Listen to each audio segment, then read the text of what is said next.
Cambridge Analytica mana e wacho nokonyo Uhuru Kenyatta kod Ruto yiero ma higa mar 2017 e kinde ma gintiere karka girakre kod paro mane mbui ne machal nade mondo mi kik nene kaka project mabedo launched kod Ruto tichari mabiro kech mane gima ntiere mbui samo lose sane to wacho ni jo Kenya duto ne mondo mi osir lek mar Raila Odinga lokruok mar paro chakre kure osedo.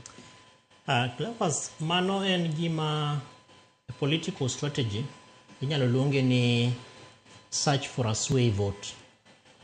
Nikech king'iyo chike masiro kaka igo kura ne jakom mar Africa Union Commission, to japiny to vote ne onge kacha.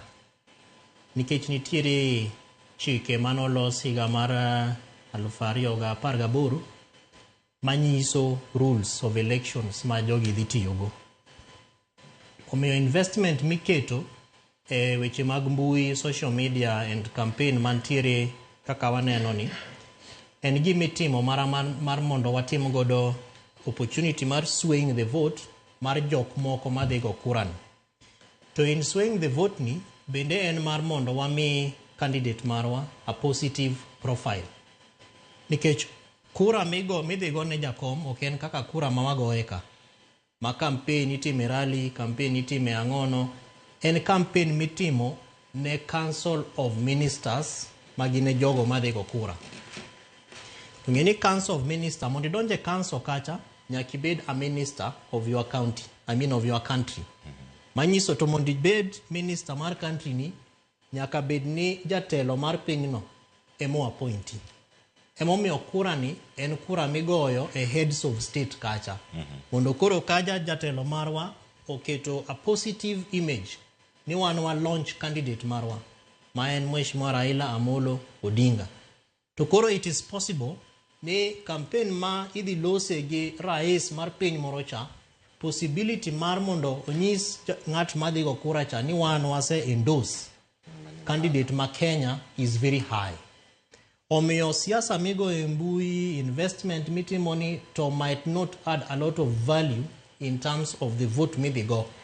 Makmana ni onyalo chiwo in terms of political strategy again a positive image. Nikech en gima dieri ni jiteso mbui kendo Kenya technological advancement ma Kenya ka ni malo kabisa moloyo most of the countries mantiere Africa kai. Despite of course a few of them. But king'iyo koro strategy ma Kenya tiyogo en ni wan gi gimoro ma wanyalo tiyogo de lwetwa ka. Ma en technology and internet and a huge youth bulge manyalo konyowa in terms of passing message ma wadwa ni mondo jopinje moko ong'e. Ema bring up the point ni to koro ng'ano gini ma this way, this vote e social media.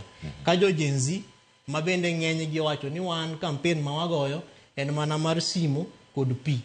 To bang'e to waneno ka jakom wacho ni maruno keturu kando matin.